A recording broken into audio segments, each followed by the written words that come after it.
വേടനെതിരായ RSS നേതാവിന്റെ പരാമർശത്തെ വിമർശിച്ച് MV Govindan.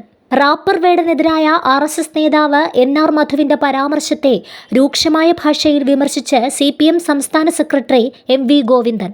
കല ആഭാസമെന്ന് പറഞ്ഞത് ശുദ്ധ വിവരക്കേടാണെന്നും വ്യാപകമായ പ്രചാരവേലയാണ് നടക്കുന്നതെന്നും MV ഗോവിന്ദൻ കുറ്റപ്പെടുത്തി. NR മധുവിന്റെ പരാമർശം അങ്ങേയറ്റം അപലപനീയമാണ്.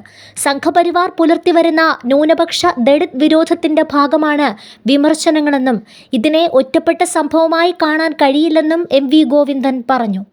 വേടന്റെ പാട്ടുകൾ ജാതി ഭീകരവാദം പ്രചരിപ്പിക്കുന്നവയാണെന്നാണ് മധു പ്രസംഗിച്ചത്.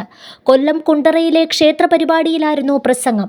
വളർന്നുവരുന്ന തലമുറയിലേക്ക് വിഷം കുത്തിവെക്കുന്ന കലാഭാസമാണിതെന്നും വേടന്റെ പിന്നിൽ രാജ്യത്തിന്റെ വിഘടനം സ്വപ്നം കാണുന്ന സ്പോൺസർമാരുണ്ടെന്നും അദ്ദേഹം പറഞ്ഞു.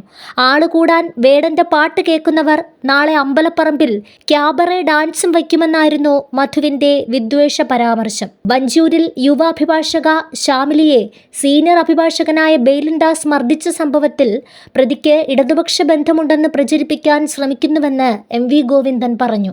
നീചമായ നിലപാടാണ് ഇത് പ്രചരിപ്പിക്കുന്ന മാധ്യമങ്ങൾ സ്വീകരിക്കുന്നതെന്നും ഗോവിന്ദൻ കുറ്റപ്പെടുത്തി. സംഭവത്തിലെ പ്രതി ബെയിലിൻഡാസ് ഇടതുപക്ഷക്കാരനല്ലെന്നും MV ഗോവിന്ദൻ വ്യക്തമാക്കി. തപാൽ വോട്ട് വിവാദത്തിലും MV ഗോവിന്ദൻ പ്രതികരിച്ചു.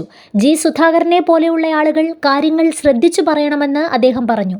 സുധാകരൻ പറഞ്ഞത് അദ്ദേഹം തന്നെ തിരുത്തിയിട്ടുണ്ട്. ആദ്യത്തെ പരാമർശത്തിന്റെ ഭാഗമായി വന്ന നടപടികൾ നേരിടുകയെന്നതാണ് വഴിയെന്നും ഗോവിന്ദൻ പറഞ്ഞു. പാർട്ടി ഇതിൽ പ്രതികരിക്കേണ്ട ആവശ്യമില്ല. രണ്ടാമത്തെ പ്രസ്താവനയെ നിലനിൽക്കുന്നുള്ളൂ. ജനാധിപത്യ പ്രക്രിയയിൽ നിന്ന് വേറിട്ട് നിൽക്കാനോ തെരഞ്ഞെടുപ്പ് അട്ടിമറിക്കാനോ CPM ഒരിക്കലും ശ്രമിച്ചിട്ടില്ല, ശ്രമിക്കുകയുമില്ലെന്നും MV ഗോവിന്ദൻ വ്യക്തമാക്കി.